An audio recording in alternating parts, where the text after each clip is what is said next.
بسم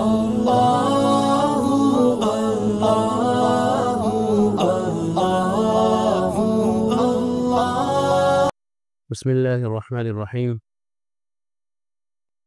جنت میں داخل ہونے پر اہل جنت کے شکریہ کے کلمات۔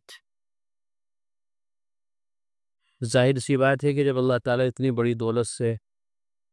اپنے ان بندوں کو جن کے لیے جنت کا فیصلہ ہو چکا ہوگا، جنت میں ہمیشہ ہمیشہ رہنے کے لیے اپنا انعام ان پر فرما دیں گے، تو یہ اتنی بڑی دولت ہوگی کہ اس پر جنتی اللہ تعالیٰ کا شکر ادا کریں گے۔ دنیا میں بھی اسی لیے شکر کے کلمات اور شکر کی ادائیں ایک ایمان والے کو اللہ کے دربار میں پیش کرتے رہنا چاہیے کہ اللہ کی بے شمار نعمتیں ہیں۔ فَبِأَيِّ آلَاءِ رَبِّكُمَا تُكَذِّبَانِ، بار بار قرآن کریم میں یہ آیت آئی ہے یہ بتلانے کے لیے کہ اللہ تعالیٰ کے احسانات، اس کی نوازشیں اور اس کی نعمتیں اتنی ساری ہے کہ ہر وقت آدمی شکر کے اندر ڈوبا رہے، اور پھر یہاں سے جانے کے بعد آخرت میں جب جنت مل جائے گی تو یہ تو ہمیشہ ہمیشہ کا ایک بڑا ہی اللہ تعالیٰ کا انعام ہو جائے گا، تو اس پر بھی جنتی لوگ شکر ادا کریں گے۔ سورہ زمر کے اندر فرمایا وَقَالُوا الْحَمْدُ لِلَّهِ الَّذِي صَدَقَنَا وَعْدَهُ وَأَوْرَثَنَا الْأَرْضَ نَتَبَوَّأُ مِنَ الْجَنَّةِ حَيْثُ نَشَاءُ فَنِعْمَ أَجْرُ الْعَامِلِينَ۔ اور جنتی داخل ہو کر کہیں گے کہ سب تعریف اللہ ہی کے لیے ہیں جس نے ہم سے اپنا وعدہ سچا کیا اور ہم کو سرزمین کا مالک بنایا کہ جنت میں جہاں چاہیں مقام کریں، سوا سو اچھا بدلہ ہے عمل کرنے والوں کا۔ اللہ نے وعدہ کیا ہے قرآن کے ذریعے سے، اپنے نبی پاک صلی اللہ علیہ وسلم کے ذریعے سے، کہ جو لوگ ایمان اور اعمال صالحہ والے ہیں ان کے لیے ہمیشہ ہمیشہ کی رہنے کے بہترین مقامات ہیں، باغات ہیں، اور ایسے باغات ہیں کہ جن کے نیچے سے نہریں بہتی ہیں، چشمے بہتے ہیں، اور وہاں طرح طرح کی اور نعمتوں کا بیان قرآن و حدیث کے اندر آیا ہے۔ اور یہ سارا وعدہ ایمان والوں کے ساتھ ہے اور اعمال والوں کے ساتھ۔ صرف ایمان کافی نہیں ہے، ایمان کے ساتھ ساتھ اعمال بھی ضروری ہے، اس لیے فرمایا فَنِعْمَ أَجْرُ الْعَامِلِينَ، سو اچھا بدلہ ہے عمل کرنے والوں کے لیے، عمل کرنے والوں کے لیے۔ جہاں چاہیں جنت میں مقام کریں، اس کا مطلب یہ ہے کہ خدا پاک نے ہر جنتی کو بہت لمبی چوڑی جگہ دی جس میں پورا پورا اختیار حاصل ہے کہ جہاں چاہیں قیام کرے، کوئی روک ٹوک نہیں، اور کوئی جگہ ایسی بھی نہیں جو قابل قیام نہ ہو۔ اپنی جگہ سے جب کسی دوسرے جنتی سے ملنے کا ارادہ کریں گے تو اس کا بھی اختیار ہوگا۔ اللہ تعالیٰ وہاں اتنی بڑی جنت عطا فرمائیں گے، اور اس کے جس حصے میں آدمی قیام کرنا چاہے گا اس کے لیے وہاں قیام کے اسباب وسائل موجود ہوں گے۔ یہ نہیں ہوگا کہ آدمی جیسے دنیا کے اندر ایک کونے میں اپنا مکان بنا لیتا ہے اور باقی جگہ سے خالی پڑی ہے۔ جب آرام کا وقت آتا ہے، نیند کا وقت آتا ہے اور سکون حاصل کرنے کا وقت آتا ہے تو آدمی اس کونے سے اس کونے میں اپنے مکان کے اندر آ کر سوتا ہے، ایسا نہیں، بلکہ جنت میں جہاں بھی قیام کا ارادہ ہو جائے گا، جہاں بھی نیند کا مزہ لینا ہوگا، سکون لینا ہوگا، نیند آ گئی، نہیں اگر کوئی لینا چاہے گا، اسے نیند آ گئی وہاں۔ ہاں ظاہر سی بات ہے، سکون کی ہر چیز وہاں ہوگی، کیونکہ نیند بھی سکون ہی کے لیے اللہ نے رکھی ہے تو وہاں بھی ہوگی۔ تو جہاں بھی آدمی آرام کرنا چاہے گا، جس مقام پر بھی جنت کے اس حصے پر جس اس کو ملا ہے، وہاں اس کے لیے سارے اسباب و وسائل موجود ہوں گے، وہ آرام کر سکے گا۔ سورہ اعراف میں فرمایا وَنَزَعْنَا مَا فِي صُدُورِهِم مِّن غِلٍّ تَجْرِي مِن تَحْتِهِمُ الْأَنْهَارُ وَقَالُوا الْحَمْدُ لِلَّهِ الَّذِي هَدَانَا لِهَذَا وَمَا كُنَّا لِنَهْتَدِيَ لَوْلَا أَنْ هَدَانَا اللَّهُ لَقَدْ جَاءَتْ رُسُلُ رَبِّنَا بِالْحَقِّ وَنُودُوا أَن تِلْكُمُ الْجَنَّةُ أُورِثْتُمُوهَا بِمَا كُنتُمْ تَعْمَلُونَ۔ اور ان کے دلوں میں جو ایک دوسرے کی طرف سے کچھ غبار تھا اسے ہم نکال دیں گے، ان کے نیچے نہریں جاری ہوں گی، اور وہ کہیں گے کہ سب تعریف اللہ ہی کے لیے ہے، اس نے ہم کو اس مقام تک پہنچایا، اور ہماری رسائی نہ ہوتی اگر ہم کو اللہ تعالیٰ نہ پہنچاتے۔ بے شک اللہ تعالیٰ ہی کی ہدایت سے، اسی کی توفیق سے بندہ ایمان قبول کرتا ہے، اعمال صالحہ میں لگتا ہے، لہذا قدم قدم پر اللہ کا شکر ادا کرنے کی ضرورت ہے۔ اور نہ کتنے لوگ ایسے ہیں جو دنیا سے بے ہدایت جا رہے ہیں اور ایسے ہی بدعمالی میں زندگی گزار کر جا رہے ہیں، لہذا جن لوگوں کو اللہ تعالیٰ نے نیک اعمال کی توفیق دے رکھی ہے، ہدایت دے رکھی ہے، ان کو چاہیے کہ وہ بار بار اللہ کی اس عطا پر شکر ادا کرے، اللہ کی تعریف ادا کرے۔ واقعی یہ حق ہے کہ ہمارے رب کے پیغمبر حق لے کر آئے تھے، اور ان کو پکار کر کہا جائے گا کہ یہ جنت تم کو تمہارے اعمال کے بدلے دی گئی ہے۔ داخلے کے بعد اہل جنت کا پہلا ناشتہ، حضرت ابو سعید خدری رضی اللہ عنہ سے روایت ہے کہ رسول اللہ صلی اللہ علیہ وسلم نے ارشاد فرمایا کہ قیامت کے دن زمین ایک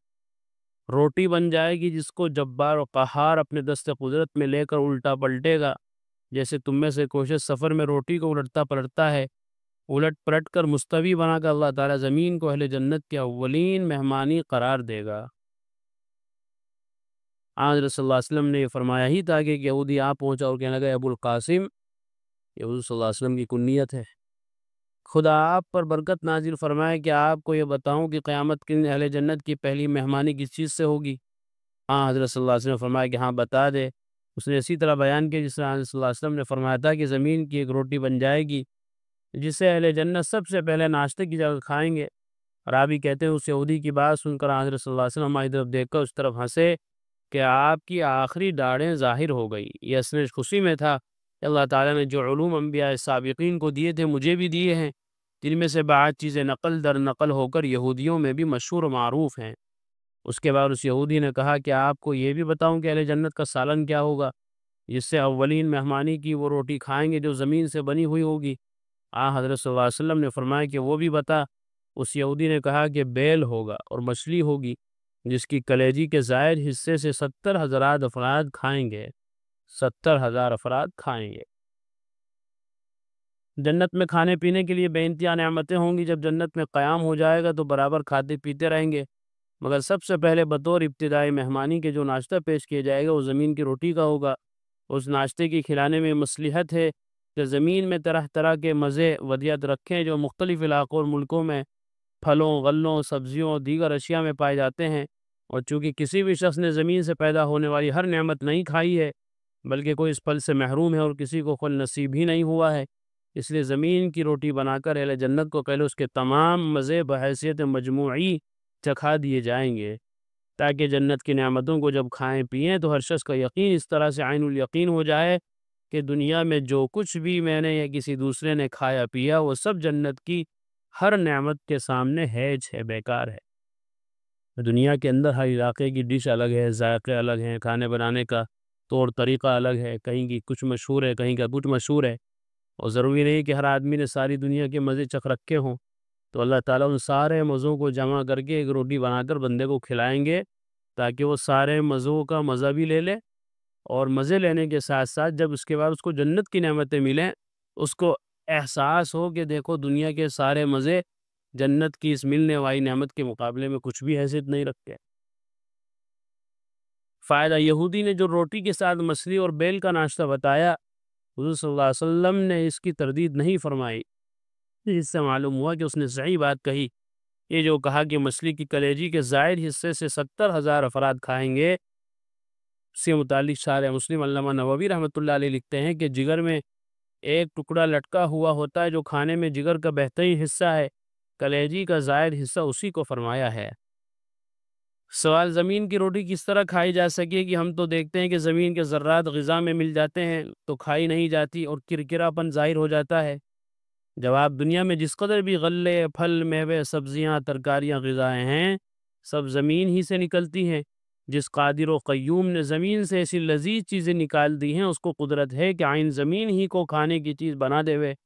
اور اس میں ایسی کیفیت پیدا فرما دے وے جس سے زمین بھی مزہ لے اور حلق میں بھی بآسانی اتر جائے۔ اللہ تعالیٰ کو ہر چیز پر قدرت حاصل ہے۔ تو یہ بیان تھا کہ اللہ تعالیٰ اپنے ایمان والے بندوں کو جب جنت میں داخل فرمائیں گے تو وہ اپنی زبان پر بار بار شکر کے کلمات دہرائیں گے، اللہ کی تعریف، اس کی حمد و ثنا بیان کریں گے کہ اللہ نے اتنی بڑی نعمت ہم کو دے دی، اور اس کے ساتھ ساتھ اسٹارٹنگ میں ان کو جو کچھ دیا جائے گا، اس کو کیا کہتے ہیں ہمارے اسٹارٹر، شادیوں میں دعوتوں میں جو ہوتا ہے، تو اس کے لیے یہ روایتیں بیان کی گئی ہیں کہ ان کو مہمانی کے طور پر سب سے پہلا کیا ناشتہ کیا جائے گا۔ اللہ تعالیٰ جنت اور اس کی نعمتوں سے مالا مال فرمائے۔ قرآن کریم میں اللہ تعالیٰ فرماتے ہیں الا بذکر اللہ تطمئن القلوب، کہ سن لو، اچھے سے سمجھ لو، اللہ تعالیٰ کے ذکر ہی سے دلوں کو اطمینان نصیب ہوتا ہے، یعنی اللہ تعالیٰ کے جو انعامات و احسانات و اس کی نوازشیں ہم پر ہیں، اگر ہم ان کو یاد کریں گے تو ہمارے بے قرار دل کو قرار آ جائے گا، سکون مل جائے گا۔